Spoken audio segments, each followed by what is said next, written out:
Franz Joseph Hyden was born on March 31, 1732 in Austria. What name do you want to our baby? If that is a boy, I want name Franz Joseph. If it's a girl, I want him. Ouch! With me, I will call a help.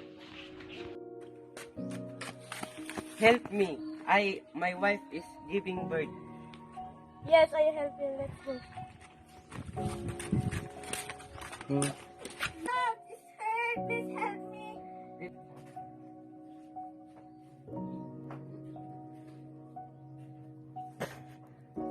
The baby is boy.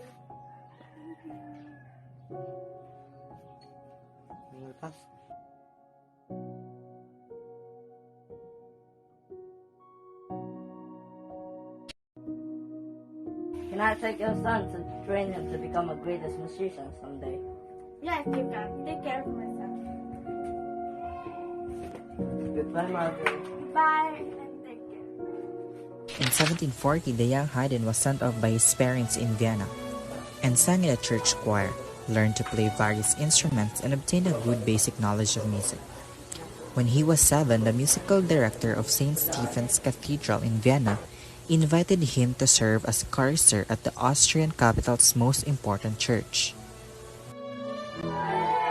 He stayed at the choir school for 9 years, acquiring an enormous practical knowledge of music by constant performances, but, to his disappointment, receiving little instruction in music theory.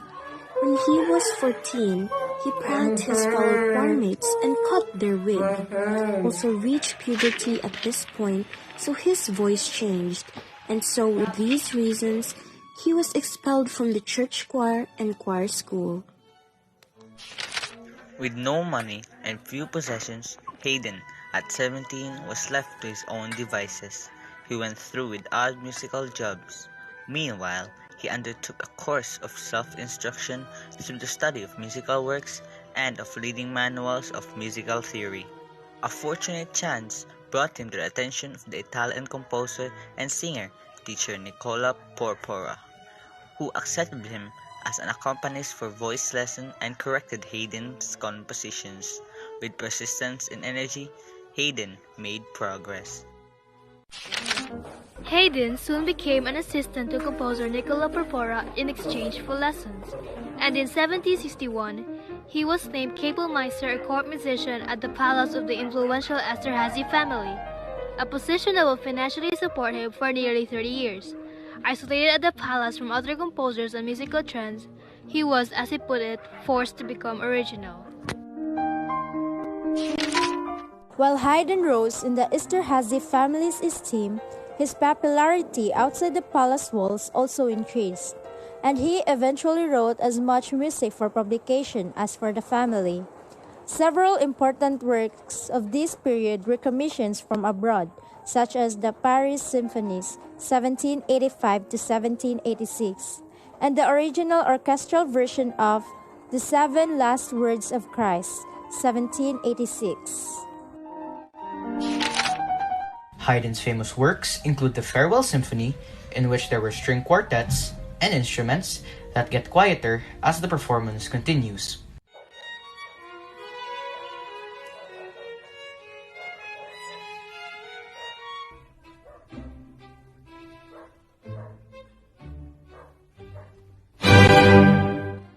While there being a surprise symphony at the end. He also has some other great works, like the London Symphonies and the Serenade. Already well known and appreciated in England, Haydn's concerts drew huge crowds. He would return to London again in 1794 when a new Esterhazy prince let Hyden go. Hyden returned to Vienna in 1795 and took up his former position with the Esterhazys, although only part-time. At this point, he was a public figure in Vienna. He was making frequent public appearances. With his health failing, his creative spirit outlasted his ability to harness it. During the siege of Vienna on 1809, Napoleon's forces overtook the city. They launched an attack and bombarded his neighborhood. rattling the windows and doors of his house. He called out in a loud voice to his alarmed and frightened people, "Don't be afraid, children. Where Hyden is, no harm can reach you." But before Hyden took his last breath and entered the choir halls of heaven, he played his last piece, the Emperor's Hymn, from morning until midnight, in which later he died peacefully in his deathbed on 12:40 a.m., May 31, 1809.